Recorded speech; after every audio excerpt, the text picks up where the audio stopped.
नमस्ते स्टूडेंट्स। पिछली कक्षा में हमने राजनीति विज्ञान शिक्षण शास्त्र के अंतर्गत सह संबंध को जाना। सह संबंध का अर्थ जाना कि विद्यालय विषय में एक विषय का दूसरे विषयों से संबंध किस तरह से स्थापित होता है।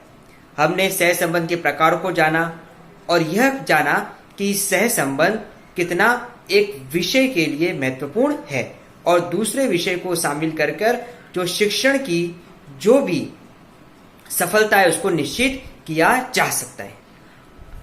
हम आज की कक्षा में सह संबंध को आगे बढ़ाते हुए हम राजनीति विज्ञान और नागरिक शास्त्र इन दोनों विषयों के सह संबंध एवं राजनीति विज्ञान का अर्थशास्त्र से सह संबंध को जानेंगे। सबसे पहले हम जानते हैं नागरिक शास्त्र और राजनीति विज्ञान का सह संबंध। यूं तो कहा जाए कि दोनों विषय समान हैं, लेकिन वास्तविक तौर पर देखा जाए तो इन दोनों विषयों में एक अंतर विद्यमान है जो इन दोनों विषयों को अलग करता है। जहां राजनीति विज्ञान में संपूर्ण राजनीति का अध्ययन किया जाता है, उसकी संस्थाओं का अध्ययन किया जाता है, वही नागरिक शास्त्र में केवल नागरिक, उसके अधिकार और उससे संबंधित परिवार और समाज का अध्ययन किया जाता है। तो आइए हम विस्तृत रूप से इसको अध्ययन करते हैं। सह संबंध के अंतर्गत नागरिक शास्त्र व राजनीति विज्ञान में संबंध, इनके संबंधों का हम अध्ययन करेंगे। सबसे पहली बात आएगी कि दोनों शास्त्रों की उत्पत्ति एक है। हम इस बात को नहीं नकार सकते कि दोनों शास्त्र अलग है। इन दोनों शास्त्रों की उत्पत्ति एक हुई है, बाद में इसको अलग अलग रूप में स्थापित किया गया है। आज हम राजनीति विज्ञान विषय को पढ़ते हैं, लेकिन इसकी उत्पत्ति कहीं ना कहीं नागरिक शास्त्र से हुई है।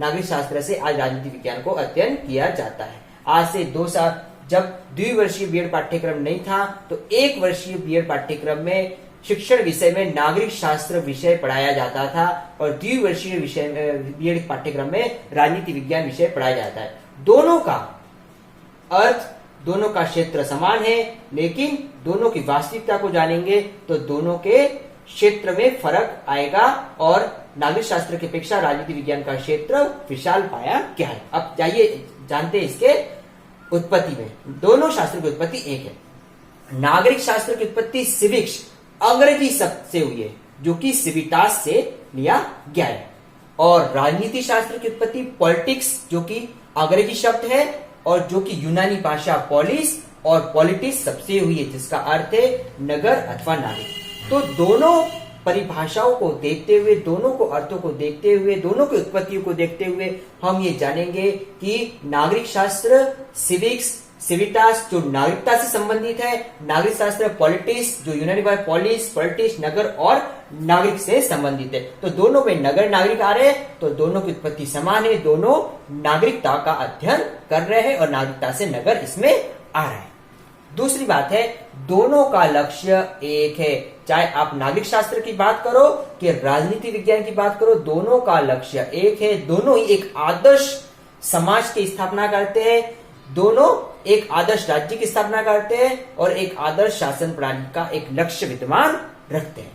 तीसरी बात है, दोनों का विषय एक है। नागरिक शास्त्र में नागरिक के अधिकारों का अध्ययन किया जाता है, राजनीति विज्ञान में नागरिकों के अधिकार कर्तव्यों दोनों का अध्ययन किया जाता है। और आगे हम पढ़ेंगे, आगे आप जानेंगे कि नागरिक शास्त्र से राजनीति विज्ञान बना है और राजनीति विज्ञान नागरिकों से शासन प्रणाली, सरकार और सरकार के जो भी तंत्र है, सरकार की प्रणालियां है, उन सब का अध्ययन होता है। तो कहीं न कहीं नागरिकता से जुड़ा हुआ है, तो दोनों का विषय एक ही माना गया है। तो यह इसके जो समानता पाई गई है और इनमें संबंध स्थापित पाया गया है। अब हम इसके अंतर को जानते हैं कि इन दोनों विषयों में क्या अंतर है।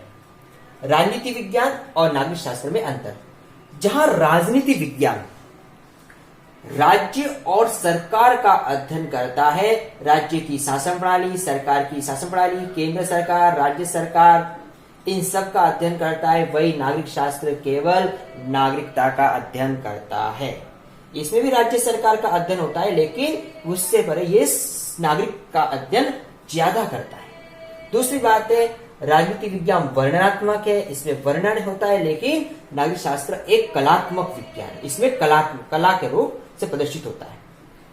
तीसरी बात है, व्यक्ति व राज्य का संबंध, राजनीति विज्ञान में व्यक्ति व राज्य के संबंध को देखा जाता है।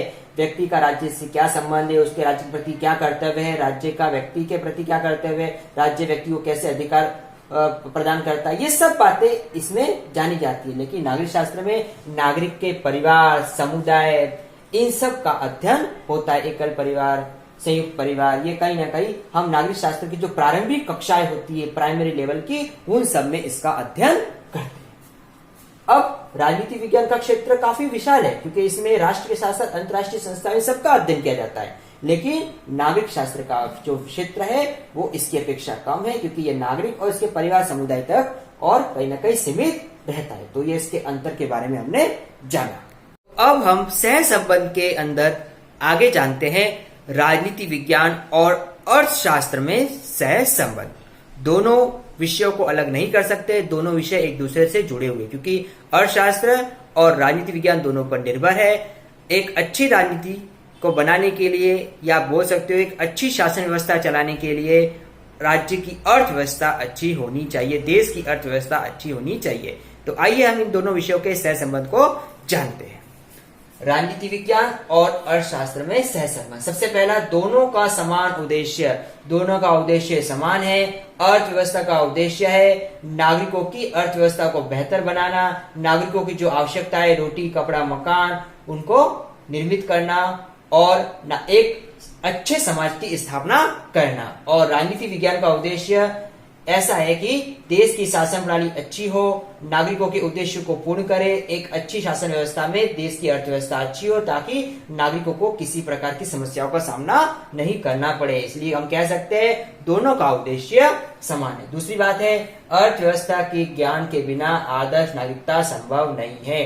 अगर आप एक आदर्श नागरिकता की संकल्पना कर रहे हो, एक आदर्श राज्य बनाना चाहते हो, तो बिना अर्थव्यवस्था के ये संभव नहीं है। सबसे पहले अर्थव्यवस्था अच्छी होनी चाहिए, अर्थव्यवस्था अच्छी होगी तो राज्य भी अच्छा होगा। इसलिए हम ये समझ सकते हैं कि बहुत से देश शक्तिशाली है, उसकी शक्तिशाली के पीछे एक बात यही है कि वहां की अर्थव्यवस्था अच्छी है और वहां की शासन प्रणाली में अर्थव्यवस्था का एक अहम योगदान है। इसलिए आदर्श नागरिकता के लिए अच्छी अर्थव्यवस्था होनी जरूरी है।